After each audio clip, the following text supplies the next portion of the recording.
तो हम बात करते हैं यार nationalist response in the wake of world war two. जब वर्ल्ड वॉर टू हो रहा था तो नेशनलिस्ट लोगों का क्या क्या रिस्पॉन्स था, जहाँ पे हम बात करेंगे about the Haripura and Tripuri session. यहाँ पे world war second and the nationalist response की बात करेंगे। हम यहाँ पे बात करेंगे about the individual satyagraha, August offer and Cripps mission की। सबसे पहले तो हम बात करने वाले हैं यहाँ पे about the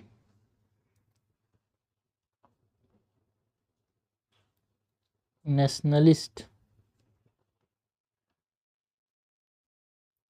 response in the wake of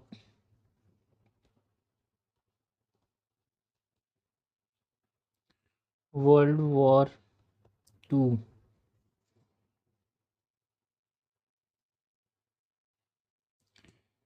सबसे पहले हम बात करेंगे about the Haripura and Tripuri session की।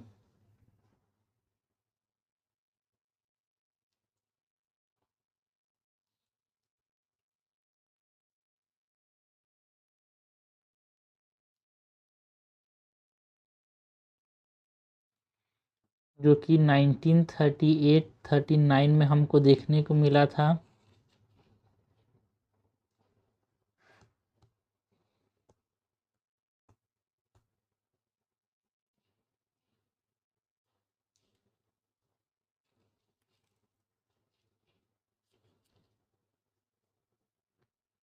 एंड ये जो हरिपुरा एंड त्रिपुरी सेशन के अंदर जब हम बात करेंगे तो हम बात करेंगे सुभाष चंद्र बोस की आइडियोलॉजी की।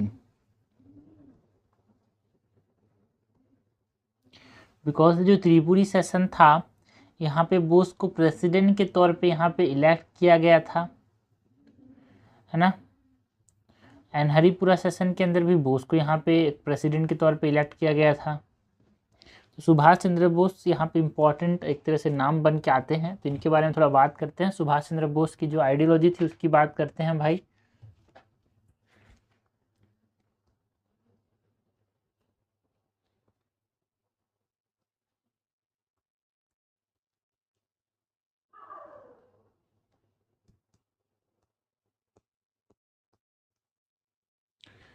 सो जो सुभाष चंद्र बोस थे ये गांधी की जो आइडियोलॉजी थी उसको अपोज करते थे भाई। जो इनका स्ट्रेटजी था, गांधी का स्ट्रेटजी एंड जो डोमिनेंट स्टेटस का जो कॉन्सेप्ट गांधी जी लागू करने के चाहते थे वो उसको अपोज करते थे। ये पूर्ण स्वराज को सपोर्ट करते थे। Opposed Gandhi on strategy and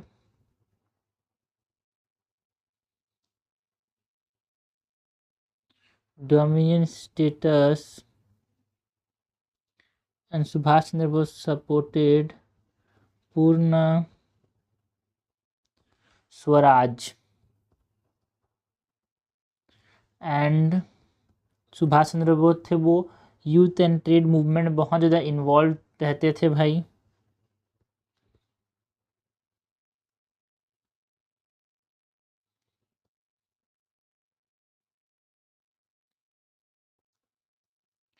and एक तरह से सुभाष चंद्र बोस जो थी अपोज करते थे जो गांधी इरविन पैक्ट है उसको। एंड जो सिविल डिसोबीडियंस मूवमेंट को आपने जो सस्पेंशन किया उसको भी इन्होंने बहुत ज़्यादा अपोज किया यार। Oppose Gandhi Irwin pact and suspension of civil disobedience movement. तो यहाँ पे इनका मेन जो था ये अपोज करते थे गांधी की जो आइडियोलॉजी थी एंड डोमिनेंट स्टेटस को, ये पूर्ण स्वराज के फेवर में थे। इसके बाद हम बात करें अबाउट दी हरिपुरा सेशन की। ठीक है, हरिपुरा एंड त्रिपुरी दोनों इंपॉर्टेंट हैं। तो हरिपुरा सेशन की अगर हम बात करें यहाँ पे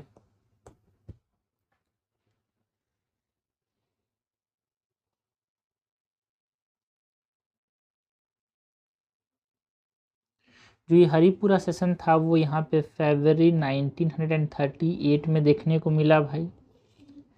एंड ये जो हरिपुरा सेशन था इसके अंदर बोस को इलेक्ट किया गया as a Congress president. So Bose unanimously, बिना कोई संकोच के, बिना कोई दिक्कत के यहाँ पे इनको कांग्रेस के प्रेसिडेंट यहाँ पे घोषित किया गया। एंड एक तरह से ये जो हरिपुरा सेशन था 1938 का, it advocated economic planning and इसने नेशनल प्लानिंग कमेटी को सेटअप किया यार। एडवोकेटेड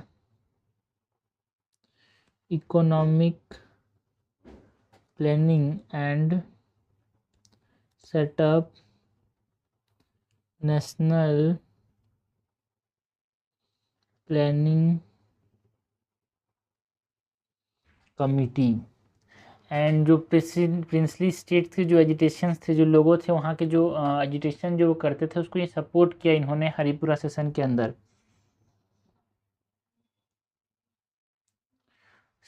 सपोर्टेड पीपल्स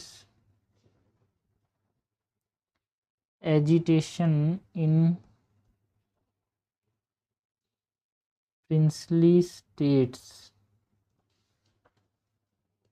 ओके, तो हरिपुरा सेशन के अंदर यहाँ पे इकोनॉमिक प्लानिंग की बात की गई एंड नेशनल प्लानिंग कमेटी का सेटअप किया गया। नाउ हरिपुरा सेशन के बाद हम बात करते हैं अबाउट द त्रिपुरी सेशन, जो कि मार्च 1939 में, एक साल बाद हुआ था यहाँ पे।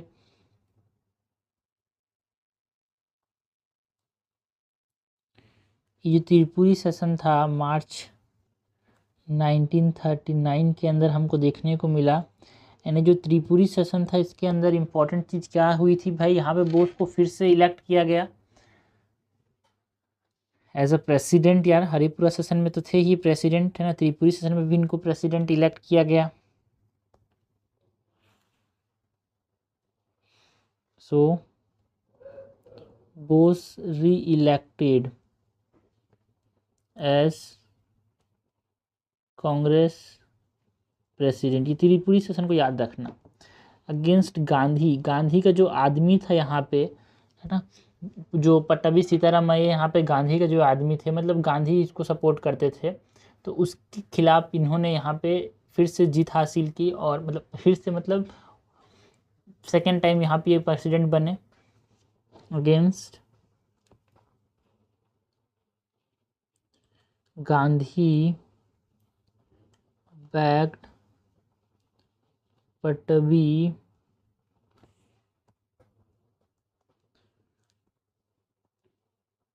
सीतारमैया।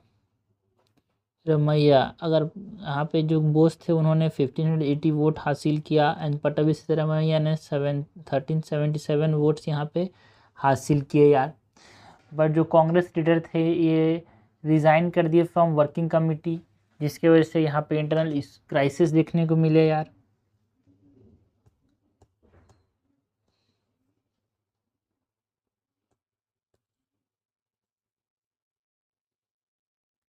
यहाँ पे ये नाम को याद रखना, पट्टभी सीतारमैया। एंड जो कांग्रेस लीडर्स थे यहाँ पे resigned from working committee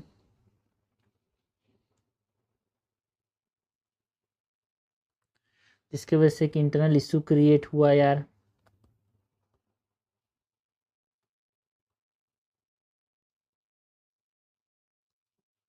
and boss ने यहाँ पे प्रपोज किया कि एक 6 मंथ अल्टीमेटम, है ना, 6 मंथ अल्टीमेटम प्रपोज किया बोस ने। किसको भाई, यहाँ पे ब्रिटिश को बोला कि अगर आपने हमको 6 महीने में आज़ादी नहीं दी तो यहाँ पे हम मास मूवमेंट को स्टार्ट करेंगे, अल्टीमेटम दिया। Bose proposed a 6-month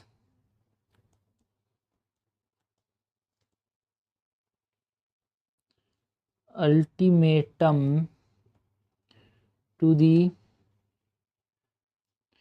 British for independence, failing which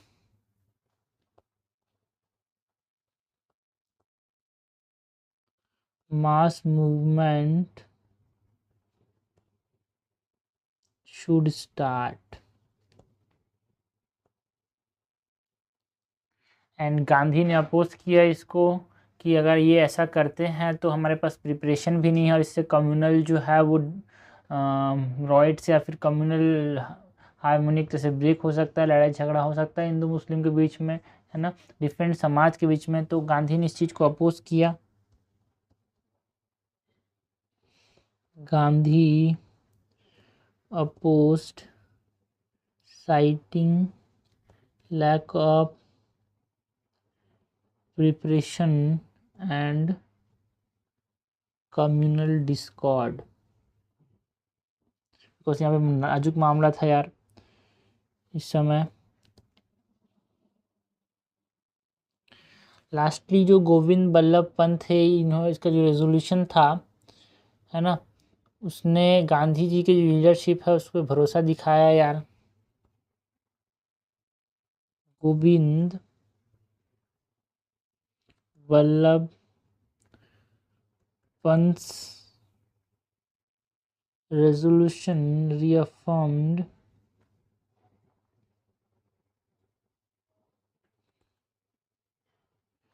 faith in Gandhi's leadership. तो ये हमने बात की अबाउट दी त्रिपुरी सेशन की।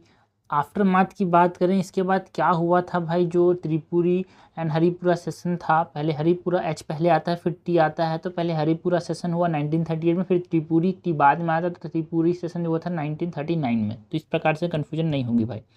आफ्टर माथ की बात करें तो इसके बाद हुआ क्या था यार, यहाँ पे त्रिपुरी एंड हरिपुरा सेशन की जो चीज़ें हुई थी यहाँ पे उसके खिलाफ, उसके बाद क्या हुआ यहाँ पे, बोस ने रिज़ाइन कर दिया भाई कांग्रेस से यहाँ पे अप्रैल 1939 में। मार्च में ये हुआ था यहाँ पे, जो त्रिपुरी सेशन है वो मार्च में हुआ था। ये सब चीज़ की गांधी जी ने अपोज किया कि हमारे पास प्रिपरेशन नहीं है, कम्युनल डिस्कॉर्ड हो सकता है, तो ये 6 मंथ जो अल्टीमेटम है उसका कोई यहाँ पे तर्क नहीं होता। तो उसको देखते हुए बोस ने यहाँ पे रिज़ाइन कर दिया अप्रैल में। Both resign in April 1939 and Rajendra Prasad क्या बन गए यहाँ पे, प्रेसिडेंट बने यार। Rajendra Prasad became Congress president. उसके बाद यहाँ पे एक फॉरवर्ड ब्लॉक बनाया इन्होंने, ये बोस ने ही, within the Congress May के अंदर formed Forward Bloc in May 1939 within Congress and इनको हटा दिया गया, एक्सपेल कर दिया गया from Congress for defying party resolution, expelled from Congress in August 1939। क्यों भाई, फॉर पार्टी रेजोल्यूशन को अगर आप नहीं मानोगे तो दिक्कत होगा, इसीलिए इनको निकाल दिया गया पार्टी रेजोल्यूशन को डिफाई करने के बेसिस पे। ठीक है, तो ये हमने आफ्टर मार्च की बात की। बोस ने डिज़ाइन कर दिया प्रेसिडेंटशिप से, तो राजेंद्र प्रसाद प्रेसिडेंट बने कांग्रेस के यार। इन्होंने फॉरवर्ड ब्लॉक बनाया 1939 के मई में, बाद में इनको हटा दिया गया बिकॉज इन्होंने पार्टी रेजोल्यूशन को नहीं माना। तो ये हमने बात की about the Haripura and Tripuri session, जहाँ पे सुभाष चंद्र बोस लाइमलाइट पे थे ना। इसके बाद हम बात करते हैं about the second world war and the nationalist response की।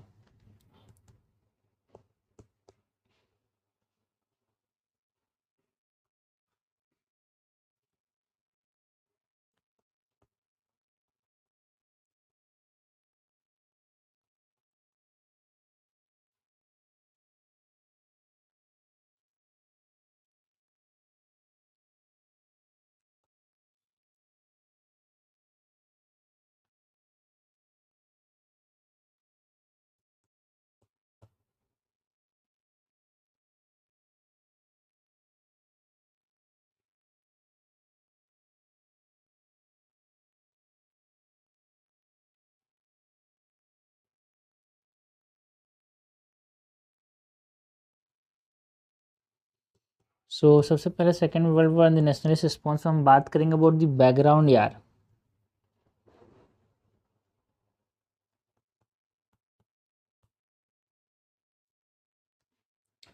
बैकग्राउंड के अंदर हम बात करते हैं अबाउट कि ये सेकेंड वर्ल्ड वॉर क्यों हुआ था। भाई देखो, September 1 1939 के अंदर क्या हुआ, जर्मनी ने अटैक किया पोलैंड को। Germany attacked Poland and September 3 1939 में ब्रिटेन ने डिक्लेयर कर दिया war on Germany. Britain declared war on Germany. फिर ब्रिटिश गवर्नमेंट ने क्या किया, यूनिलैटरली, इंडिया सपोर्ट करता है सेकेंड वर्ल्ड वॉर को, ऐसा इन्होंने, ब्रिटिश ने बिना हमसे पूछे बोल दिया। So British government unilaterally declared India support without consulting Indians. So Congress का क्या रेस्पॉन्स रहा भाई इस चीज को देखते हुए।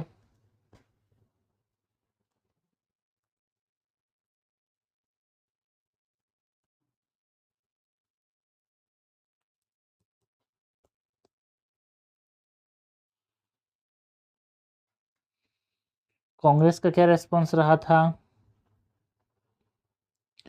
Congress opposed unilateral British decision. तो क्या खुद से जो यूनिलैटरली ब्रिटिश ने जो डिसीजन दे दिया है ना, उसको अपोज किया। एंड ऑफर्ड कंडीशनल सपोर्ट, हम सपोर्ट देंगे बट कुछ शर्तें हैं हमारी, ऐसा कांग्रेस ने बोला। पहला, वॉर के बाद पोस्ट वॉर हमारे को एक कॉन्स्टिट्यूएंट असेंबली मिलना चाहिए to decide India's future.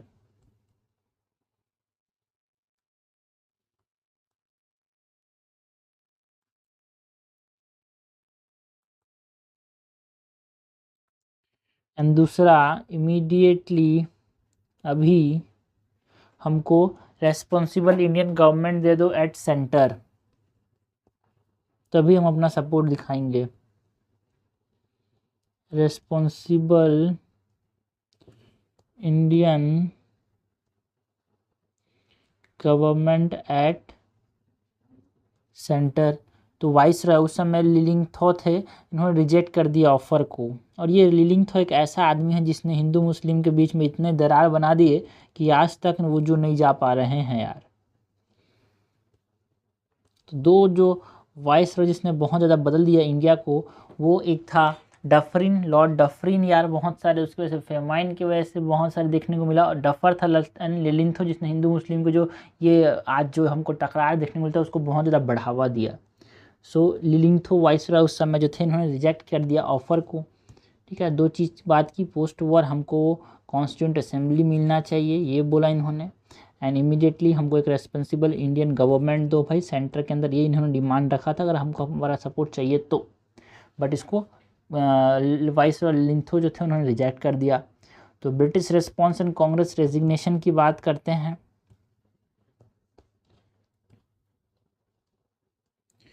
British response and जो कांग्रेस इस समय रूल कर रही थी प्रोविंसेस के अंदर 1937 से, उसने रिज़ाइन कर दिया यार। जो लिलिंगथो का स्टेटमेंट है उसको देखते हुए,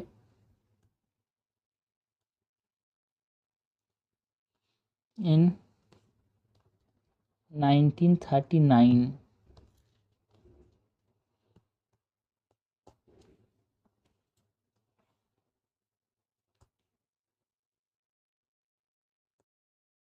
के जो लिलिंगथो थे उनका स्टेटमेंट आया October 17 1939 में। डेट्स इंपॉर्टेंट है यार यहाँ पे। है ना, कोई क्लियर वॉर एम नहीं था यहाँ पे, वेग प्रोमिसेस थे फ्यूचर कंसल्टेशन के लिए।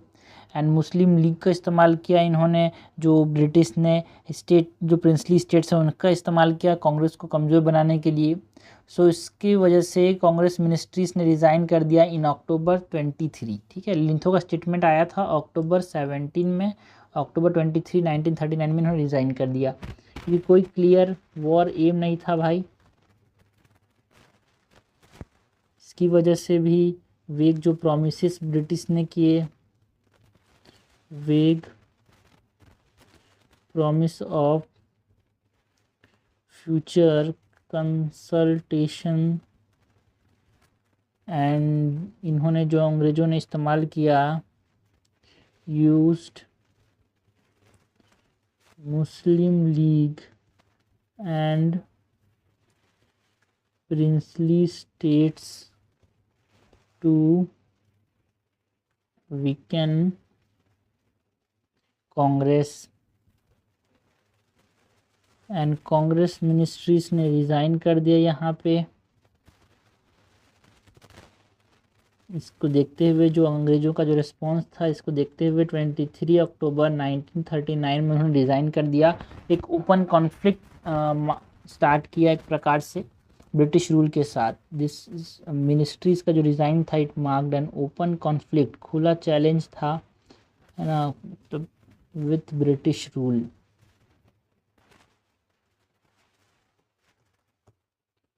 ओके,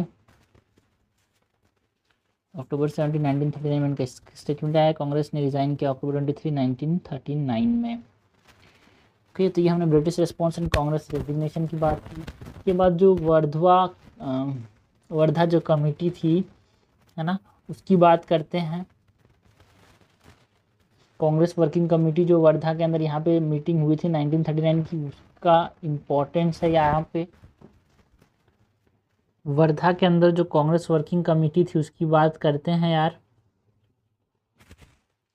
है ना। इसकी जो मीटिंग हुई थी वो 1939 के अंदर हुई थी। इस मीटिंग में क्या क्या इम्पोर्टेंट चीज़ें ली गई उसकी बात करते हैं। तो गांधी ने यहाँ पे फेवर्ड किया unconditional support to the British against fascism, support देने की बात की। फेवर अनकंडीशनल कि हमको बाद में कोई तो सहायता करेगा ब्रिटिश बोल के हम उसको सपोर्ट करेंगे, ऐसा गांधी जी ने कहा कि सपोर्ट ब्रिटिश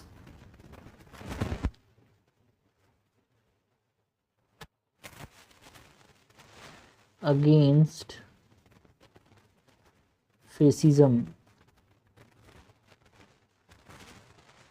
जो नासीज थे उसके खिलाफ, फासिज्म। ठीक है, and Subhash Chandra Bose and socialist जो थे, दे अपोज बोथ साइड, और एक तरह से वो सिविल डिसोबीडियंस चाहते थे, है ना, हमको सपोर्ट नहीं करना है ना अपोज नहीं करना है भाई, है ना। सो सुभाष बोस एंड सभी समय है लड़ाई करने का, उनके खिलाफ अपोज करने का, उनको सिविल डिसोबीडियंस चालान करने का भी सभी सही समय है, ऐसा ये चाहते थे। And wanted civil disobedience,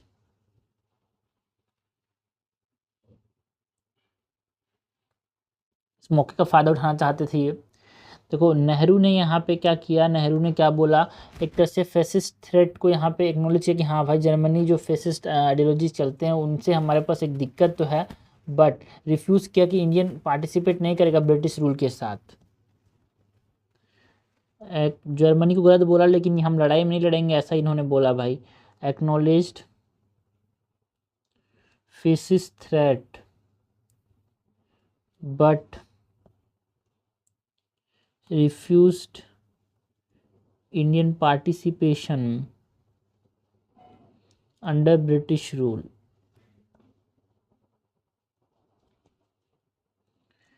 and resolution जो यहाँ पे पास हुआ वर्धा कांग्रेस वर्किंग कमेटी के अंदर, इसने फेसिस्ट एग्रेशन को कंडेम किया, demanded democracy and freedom for India, इन्होंने एक डिमांड रखा भाई Wardha Congress working committee meeting के अंदर। इसकी जो रेजोल्यूशन है इसमें condemned fascist aggression demanded democracy and freedom for India. Okay.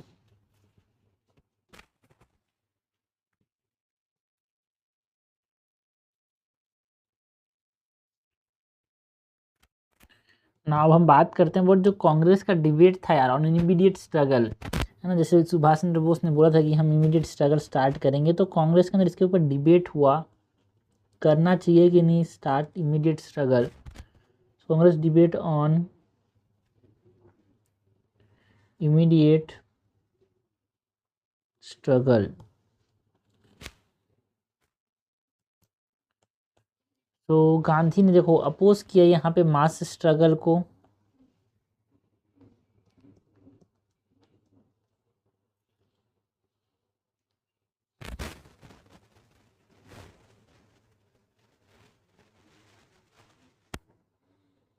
Gandhi oppose mass struggle and बोला कि अगर हम भी मास स्ट्रगल करते हैं तो इससे कम्युनल इश्यूज आएंगे यार।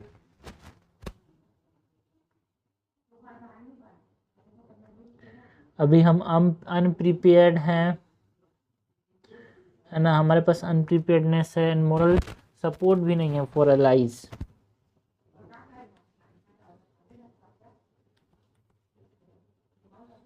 मोरल सपोर्ट फॉर एलीज, और जो एलाइज हैं उनके लिए। सुभाष बोस क्या बोलते थे, सुभाष चंद्र बोस का ये थॉट था कि डायरेक्ट एक्शन बहुत ज़रूरी है। अभी हमें जो ब्रिटेन जो वीकनेस है उसको एक्सप्लॉइट करते हैं भाई। फेवर्ड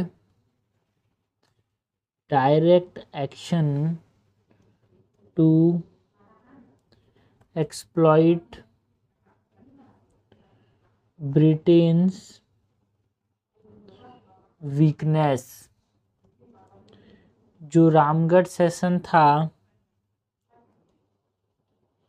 है ना, मार्च 1914 का, उसकी बात करें तो रामगढ़ सेशन के अंदर क्या हुआ, it declared complete independence as non negotiable. ठीक है, कि इंडिपेंडेंस हम लोग किसी से समझौता नहीं करेंगे।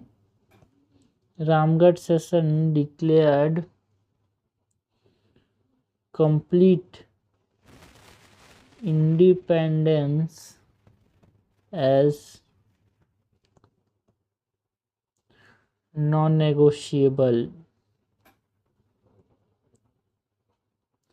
तो ये हमने बात की about the Congress debate on immediate struggle. Gandhi तो अपोज करते थे मास स्ट्रगल को, कम्युनल इश्यूज यहाँ पे आ जाएंगे, हम प्रिपेयर नहीं है। लेकिन सुभाष चंद्र बोस बोलते थे भाई अभी बहुत सही समय है जो अंग्रेज है उनको कमजोरी को एक्सप्लॉइट करने का। ठीक है ना। पाकिस्तान रेजोल्यूशन की बात करते हैं जो कि लाहौर के अंदर हुआ था मार्च 1940 में। मुस्लिम लीग ने डिमांड किया एक सेपरेट मुस्लिम मेजोरिटी स्टेट, है ना, जो नॉर्थ वेस्ट एंड ईस्ट के अंदर, जिसको पाकिस्तान रेजोल्यूशन के नाम से जाना गया। इस समय कम्युनल इश्यूज जो थे इस समय बहुत पीक में थे यार, इसीलिए गांधी जी यहाँ पे चाहते थे कि ना भाई अभी नहीं है समय भाई मास मूवमेंट का। सो जो लाहौर सेशन था वहाँ पे पाकिस्तान रेजोल्यूशन लिया गया इन मार्च 1940 एंड इस रेजोल्यूशन के अंदर मुस्लिम लीग ने क्या डिमांड किया, मुस्लिम लीग डिमांडेड एक separate Muslim majority state north west and east के अंदर। ओके, नाउ हमने बात की about the second world war and nationalist response की यार, इसके रिगार्डिंग 1939 तक की हमने बात की। नाउ यहाँ पे हम बात करते हैं अबाउट दी अगस्त ऑफर जो कि 1940 में आया था भाई।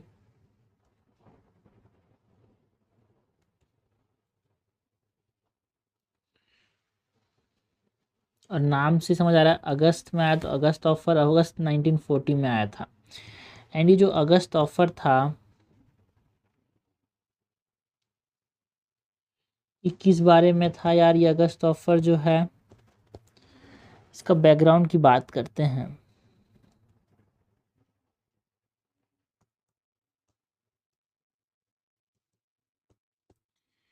तो जो ब्रिटेन था, जो वर्ल्ड वॉर टू में इनको एक सेटबैक मिला कि फ्रांस हट गया, एक तरह से फ्रांस हारने लगा, बेल्जियम, हॉलैंड, है ना, कॉन्सिलेटरी अप्रोच मिलना, जिससे ब्रिटिश का एम क्या था कि इंडियन कोऑपरेशन जरूरी बन गया था वॉर एफर्ट में। तो उसके रिगार्डिंग इन्होंने ऑफर दिया भाई एक, तो इसको हम अगस्त ऑफर के नाम से जानते हैं।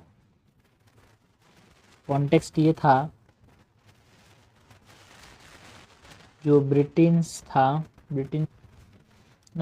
Setback in World war Two, that is the fall of France से हमको समझ आता है, बेल्जियम से, हॉलैंड से, इट लीड टू कंसिलिएटरी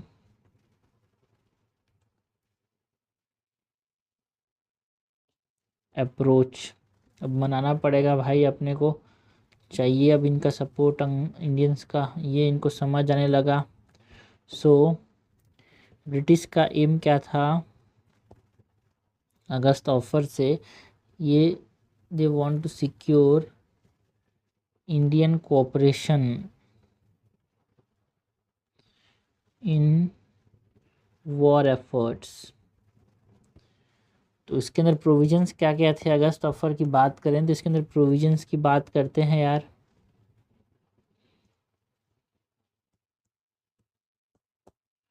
ना डोमिनियन स्टेटस दिया जाएगा इंडिया को, ऐसा प्रोविजन था भाई।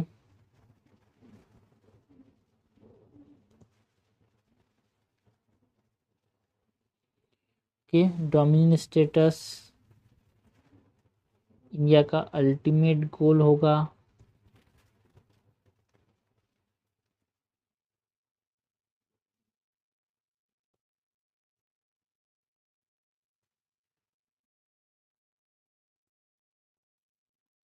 एंड जो एक्सपांसन करेंगे वाइस एग्जीक्यूटिव काउंसिल को, जहाँ पे इंडियन मेजोरिटी होंगे, ये प्रोविजन था अगस्त ऑफर का।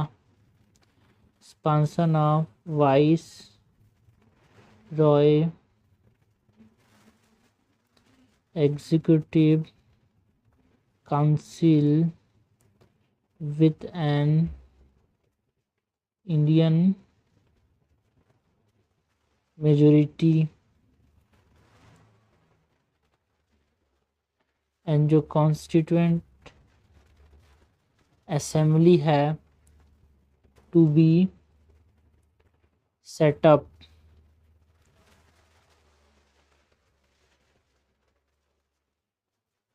लड़ाई के बाद पोस्ट वॉर एक कॉन्स्टिट्यूएंट असेंबली सेटअप करेंगे, जिसको डोमिनेट कौन करेगा भाई? Indians. And no constitution to be adopted without minority consent. No constitution to be adopted without minority consent. ये सब प्रोविजंस थे हमारे पास जो अगस्त ऑफर 1940 में आया था उसके अंदर।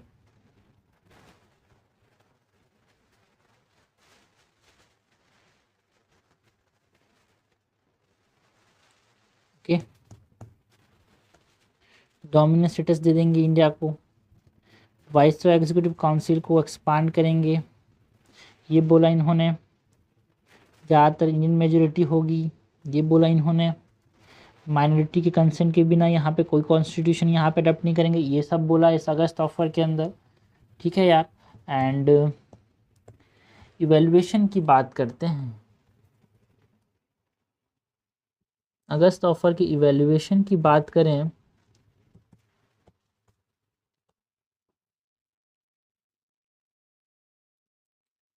तो first time recognition of Indian rights, पहली बार उनको राइट्स मिला to frame their own constitution यार। एंड जो काउंसिल एक्सपांसन था जुलाई 1941 में देखने को मिला, जिसमें इंडियंस जो है 8 सीट हेल्ड करते थे, 8 सीट रखते थे 12 में से, बट कंट्रोल जो था ब्रिटिश के पास ही था। मेन की department like finance, defence, home, ये ब्रिटिश ही रखते थे। सो इसको इवेल्युएट कर रहे हैं अगस्त ऑफर को, first time recognition of Indians right to frame their own constitution. And जो काउंसिल का एक्सपांसन हुआ था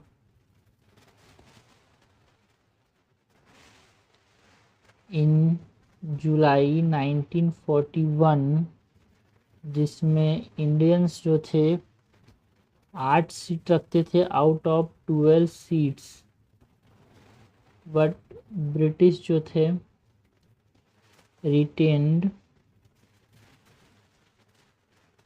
कंट्रोल ओवर की डिपार्टमेंट्स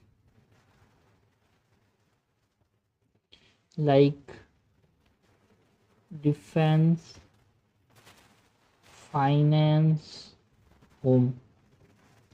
सो ये जो अगस्त ऑफर पहली बार इंडियन को रिकॉग्निशन मिला कि आपको, हाँ, आपके संविधान, आपका कॉन्स्टिट्यूशन बनाने का आपको अधिकार है। ये पहली बार यहाँ पे अगस्त ऑफर से इंडिया को मिला। रिस्पॉन्स की बात करते हैं भाई, अगस्त ऑफर को देखते हुए रिस्पॉन्स क्या था, कांग्रेस का क्या रिस्पॉन्स था उसकी बात करते हैं, मुस्लिम लीग का क्या रिस्पॉन्स था उसकी बात करते हैं। तो जो कांग्रेस था रिजेक्टेड इट, अगस्त ऑफर को कांग्रेस ने रिजेक्ट किया, क्योंकि नेहरू जो थे डोमिनेंस स्टेटस को मरा हुआ माना यार।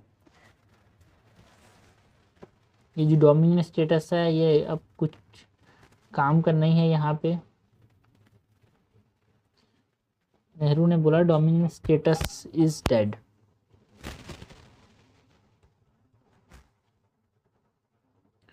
गांधी ने ऑफर को बोला कि ये और भी ज़्यादा जो गैप्स हैं वो और बढ़ा देगा।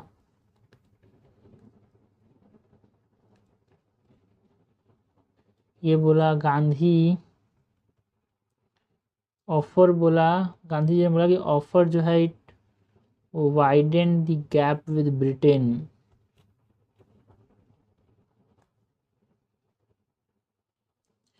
एंड मुस्लिम लीग ने इसको वेलकम किया यार,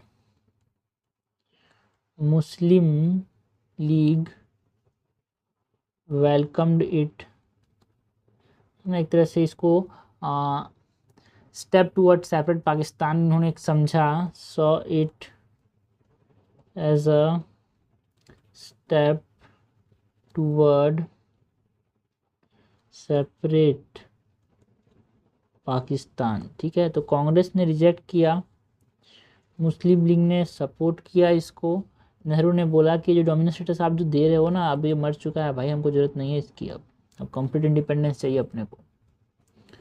ठीक है, तो ये हमने बात की अबाउट दी अगस्त ऑफर की।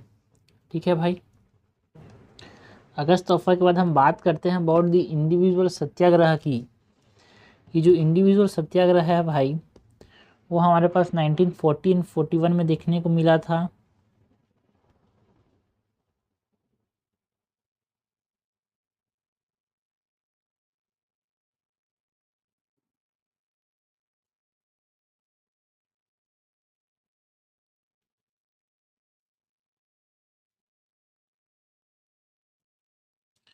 एंड इस इंडिविजुअल सत्याग्रह के अंदर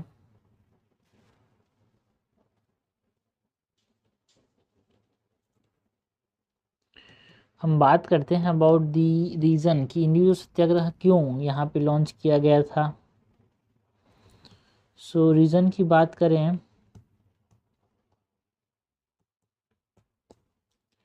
तो it saw the nationalist patience not was not weakness, है ना, जो पेशेंस रख रहे हैं लोग वो वीकनेस नहीं है भाई। उसकी वजह से यहाँ पे ये सत्याग्रह देखने को मिला। So that nationalist patience was not weakness। इन्होंने एक्सप्रेस किया सत्याग्रह से, इंडिविजुअल सत्याग्रह से express disinterest in war.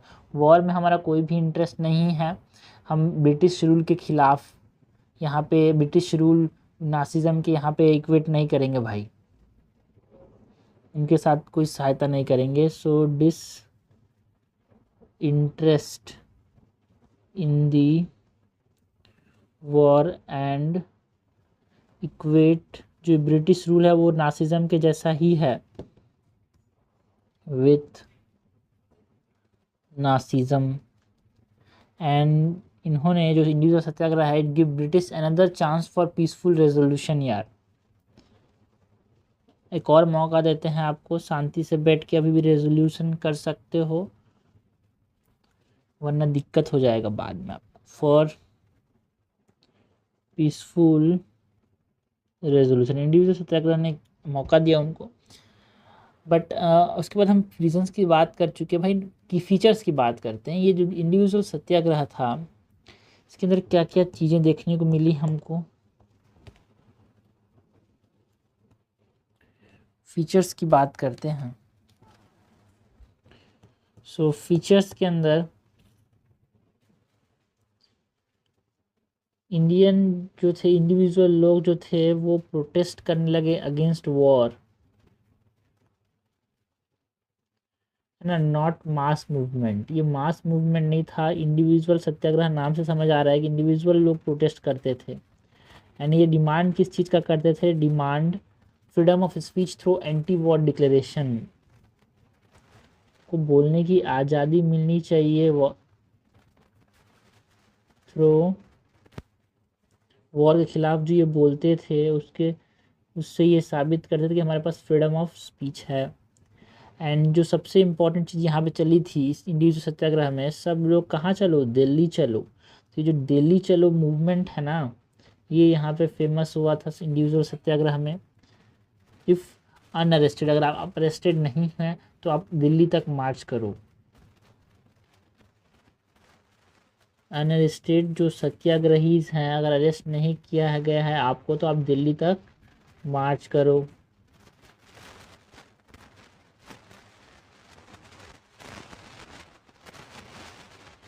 Okay, तो ये दिल्ली चलो मूवमेंट बहुत फेमस हुआ था यहाँ पे इंडिविजुअल सत्याग्रह के अंदर। नाउ की इवेंट्स की अगर हम बात करें इंडिविजुअल सत्याग्रह में, तो फर्स्ट सत्याग्रही जो अकेले चले थे वो कौन थे, विनोबा भावे।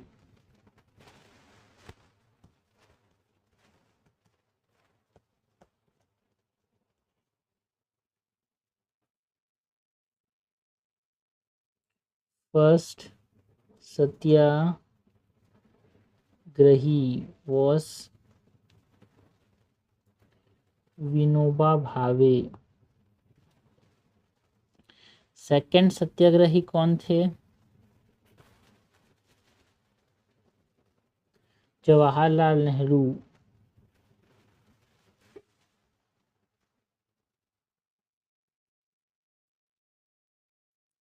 एंड यहाँ पे मई के अंदर, यहाँ पे बहुत सारे मई तक 1941 के मई तक अराउंड 25,000 लोग अरेस्ट कर लिए गए थे जो अकेले अकेले चलते थे यार। तो ये सब यहाँ पे हम की इवेंट्स की बात कर रहे हैं। आपको पहला सत्याग्रही विनोबा भावे थे हमारे, and second satyagrahi was Jawaharlal Nehru. Okay, ये हमने बात किया अबाउट दी इंडिविजुअल सत्याग्रह की। नेक्स्ट हम बात करते हैं अबाउट द क्रिप्स प्रपोजल और क्रिप्स मिशन की। क्रिप्स लेके आए थे एक प्रपोजल एक प्रकार से, जो कि मार्च 1942 के अंदर हमको देखने को मिला यार। अगस्त ऑफर के बाद यहाँ पे हमको क्या देखने को मिला, क्रिप्स मिशन।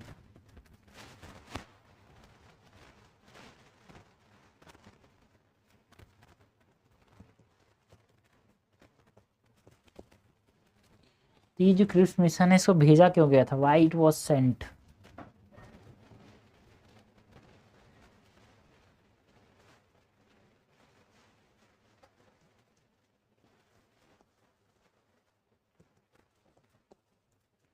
तो जो वर्ल्ड वॉर 2 में जो सेटबैक यहाँ पे देखने को मिला था अंग्रेज़ों को, ब्रिटिश को, जापान जो था एक तरह से साउथ ईस्ट एशिया की तरफ आगे बढ़ रहा था, तो इंडिया का सपोर्ट बहुत ज़रूरी होने लगा था इनको यार। एंड जो अलाइज थे लाइक यूएसएसआर, चाइना, है ना, उनसे प्रेशर आ रहा था कि आप इंडिया को इन्वॉल्व करो अंग्रेज़ों के ऊपर। एंड जो इंडियन नेशनलिस्ट थे ये एक तरह से सब्सटेंशियल पावर चाहते थे एंड इंडिपेंडेंस चाहते थे आफ्टर द वॉर, तो वो सब की वजह से भी यहाँ पे क्रिप्स मिशन को भेजा गया, वो सब चीज़ों को देखते हुए। So world war 2 setback, Japan's advance in Southeast Asia made Indian support crucial, and जो प्रेशर आ रहा था फ्रॉम एलाइज जिसमें यूएसएसआर, चाइना एक साथ थे, टू अब यही सबसे बड़े कंप्यूटर हैं एक दूसरे के, है ना। तो वही है दोस्ती और दुश्मनी में सिर्फ समय का अंतर होता है, सबसे बड़े दोस्त सबसे बड़े दुश्मन भी बन जाते हैं। सो एंड ऑल्सो जो इंडियन नेशनलिस्ट थे जो ये डिमांड करते थे सब्सटेंशियल पावर मिलना चाहिए हमको यार, उसको देखते हुए यहाँ पे क्रिप्स मिशन में इंडिया आया था। And independence after war,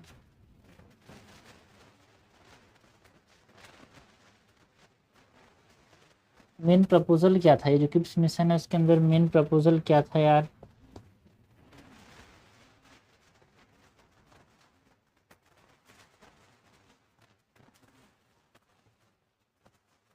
Cripps mission क्या देने की बात कर रहा था? पहला तो ये बोलता था कि भाई मैं डोमिनेंट स्टेटस तुमको देने के लिए तैयार हूँ,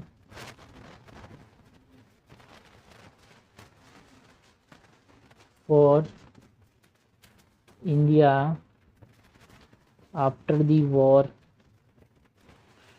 दूसरा ये जो क्रिप्स मिशन है ये कॉन्स्टिट्यूंट असेंबली बनाने के लिए तैयार थे भाई,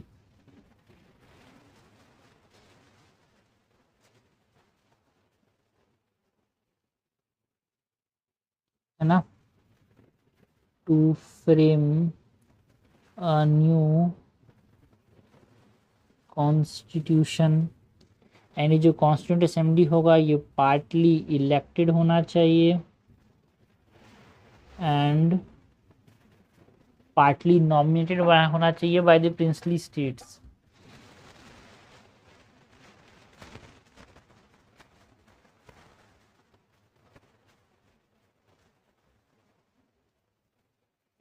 एंड तीसरा जो प्रपोजल था क्रिप्स मिशन के अंदर ये था कि जो प्रोविंसेस है उनके पास ये अधिकार होगा, they have the right to secede and एक सेपरेट यूनियन बनाने की उनको अधिकार है भाई।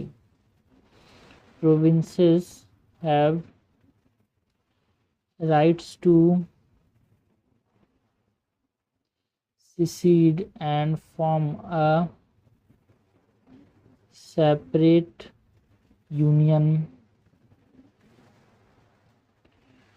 जो ब्रिटिश थे इन्होंने एक तरह से कंट्रोल रिटेन करने की बात की over defence and governor general का जो पावर होगा वो रहेगा ही भाई ड्यूरिंग दी वॉर, ये इन्होंने बोला इस प्रपोजल के अंदर।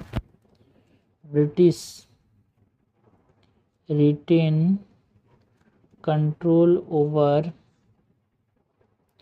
डिफेंस एंड जो गवर्नर जनरल का पावर होगा उसको रिटेन करेंगे ड्यूरिंग दी वॉर, उसके बाद वॉर के बाद जो होगा देखा जाएगा। तो ये सब मेन प्रपोजल की बात हुई भाई यहाँ पे अगस्त बोलता हूँ क्रिप्स मिशन के अंदर डोमिनेंट स्टेटस देने की बात की गई, एक अपना पास कॉन्स्टिट्यूंट असेंबली बनाने की बात की जो कि पार्टली इलेक्टेड होगा पार्टली नॉमिनेटेड होगा, एंड प्रोविंसेस को राइट टू सीसीड मिला to form a separate union यार, और यही बेसिस बना एक प्रकार से अंग्रेजों खुश थे जो मुस्लिम लीग थी, आप अपना दूसरा बना सकते हैं देश इस प्रकार से बोल के। तो ये हमने मेन प्रपोजल की बात की ना। न्यू एलिमेंट्स जो कि ऑफर में थे वो क्या क्या थे भाई?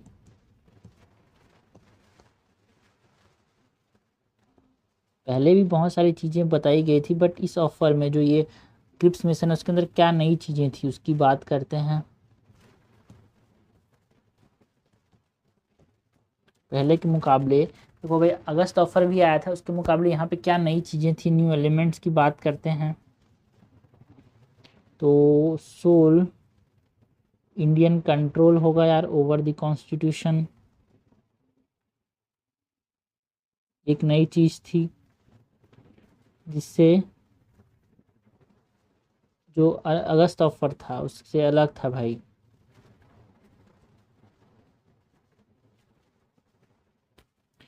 ये जो अगस्त ऑफर है ना भाई, अगस्त ऑफर के अंदर क्या चीज़ देखना प्रोविजंस क्या था कि यहाँ पे constitution assembly to be set up post war it is dominated by Indians, है ना, डोमिनेट ज़्यादातर इंडियंस होंगे ऐसा बोला, बट इसके अंदर जो ये क्रिप्स मिशन है ना भाई, इसके अंदर की पूरा का पूरा कंट्रोल किसके पास होगा, इंडियंस के पास होगा, ये बताया गया है इसके अंदर क्रिप्स मिशन के अंदर।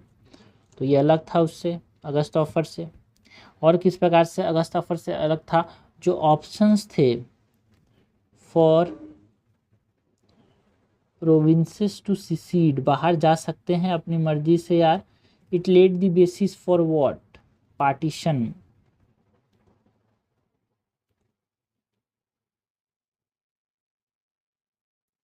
And freedom to exit the Commonwealth, आपके पास ये आज़ादी रहेगी, आप कॉमनवेल्थ से हटना चाहोगे तो आप हट सकते हो। तो ये सब नई चीज़ें थी जो कि अगस्त ऑफर से अलग थी क्रिप्स प्रपोजल में और क्रिप्स मिशन के अंदर।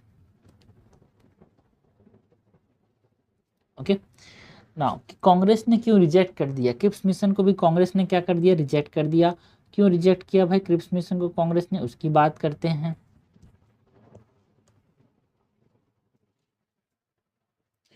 वाई इट फील्ड, है ना, देखो क्रिप्स मिशन को मुस्लिम लीग जो थे वो भी अपोज करते थे यार, और भी बहुत सारे लोग जो थे इसको रिजेक्ट करते थे। ऐसा नहीं कि मैंने गलती से अगर बोल दिया कि मुस्लिम ने सपोर्ट किया इसको क्रिप्स मिशन को तो गलत है भाई, उसको मुस्लिम लीग ने भी रिजेक्ट किया यार।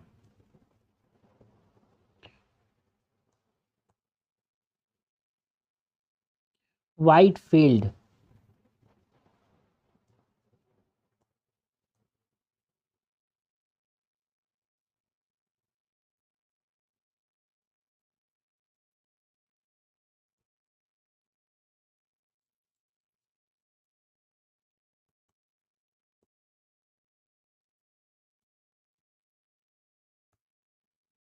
कि कांग्रेस ने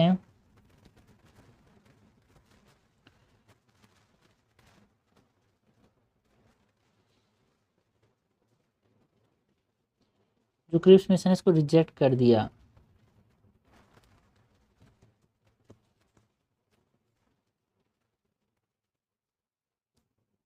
क्यों भाई कांग्रेस ने क्यों रिजेक्ट किया इसको, कि कांग्रेस जो है डोमिनेंट स्टेटस नहीं चाहते थे अभी, they wanted full independence, not dominion status. And इन्होंने अपोज किया कि प्रिंसली स्टेट नॉमिनी रिप्रेजेंटेशन को, एक तरह से जो प्रिंसली स्टेट नॉमिनेटेड लोगों को रिप्रेजेंट करेंगे, ये इन्होंने अपोज किया कांग्रेस ने।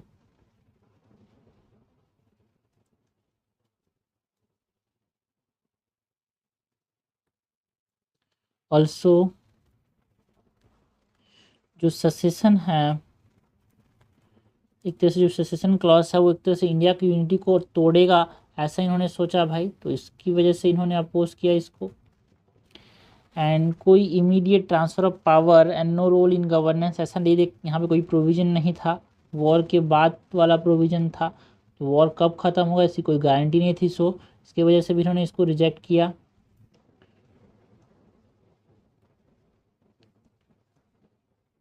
और या फिर हमारे पास ठीक है पावर दे दिया, कोई रियल रोल हमारे पास गवर्नेंस में सिर्फ बैठा दिया गया, पावर नहीं दिया गया, तो उसकी वजह से भी यहाँ पे इन्होंने इसको रिजेक्ट किया। ये जो अगस्त ऑफर है उसको, मतलब सॉरी क्रिप्स मिशन है उसको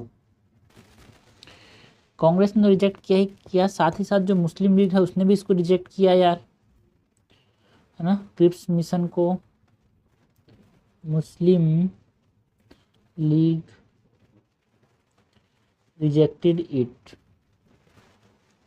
अब मुस्लिम लीग ने क्यों रिजेक्ट किया यार, ना जो सिंगल इंडियन यूनियन का जो यहाँ पे प्रोविजन था उसकी वजह से इन्होंने इसको अपोज किया।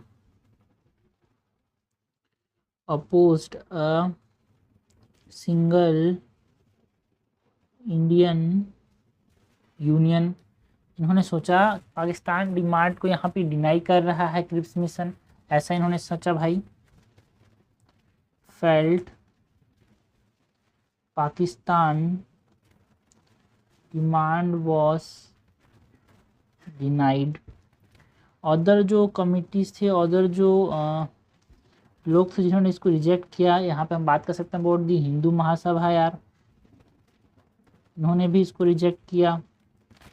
ओके, अदर रिजेक्शन के अंदर हम बात कर सकते हैं about the Hindu Mahasabha.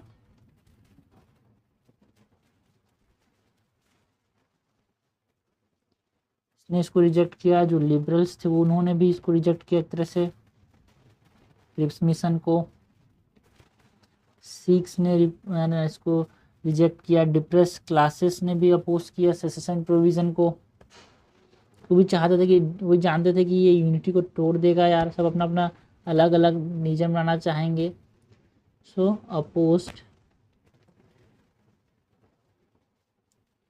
Cessation provisions. Outcome की बात करें जो क्रिप्स मिशन है, तो आउटकम क्या आया भाई।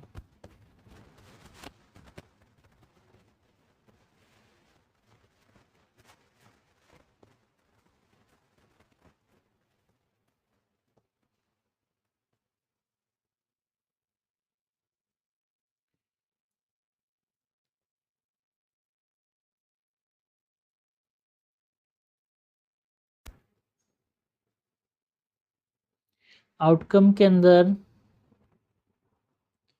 क्रिप्स जो थे had no flexibility beyond the draft declaration.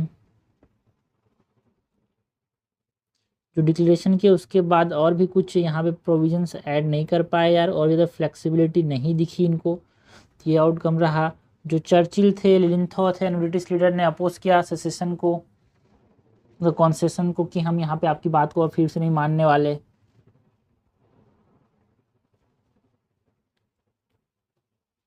जितना दे रहे हैं उतना में खुश नहीं रहने वाले हो आप लोग। So Linlithgow and British war leaders opposed concessions and जो टॉक्स थे आपस में वो कोलैप्स कर गए over viceroy veto power.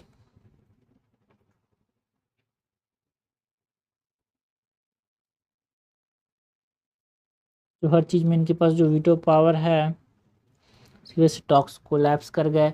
And Gandhi ने एक तरह से पोस्ट डेटेड चेक बोला भाई, जो पुराना हो चुका है ऐसा चेक डोमिनेंट स्टेटस का। तो इन्होंने ये जो क्रिप्स मिशन था उसको एक तरह से ये कहा, called it post dated cheque. एक समय के बाद अगर आप दोगे तो वो चेक अब कुछ काम का नहीं है। नेहरू ने क्या कहा भाई, ये जो क्रिप्स मिशन आया था उसको, Nehru we will only be viceroy camp followers, अगर ये उसको मान लेते हैं तो, we will only be viceroy's camp followers, अगर ये क्रिप्स मिशन को मान लेते हैं तो। ओके, एंड जो फेलियर था क्रिप्स मिशन का, इसकी वजह से यहाँ पे क्विट इंडिया मूवमेंट देखने को मिला अगस्त 1942 में। Failure of Cripps mission led to quit India movement in August 1942। तो हम बात करेंगे about the quit India movement की यार, ठीक है। तो ये हमने बात की रिगार्डिंग व्हाट, हमने बात की रिगार्डिंग द क्रिप्स मिशन की, हमने बात की रिगार्डिंग द इंडिविजुअल सत्याग्रह की, हमने बात की रिगार्डिंग द अगस्त ऑफर की। उससे पहले हमने देखा क्या, second world war and the nationalist response क्या था सेकेंड वर्ल्ड वॉर को देखते हुए।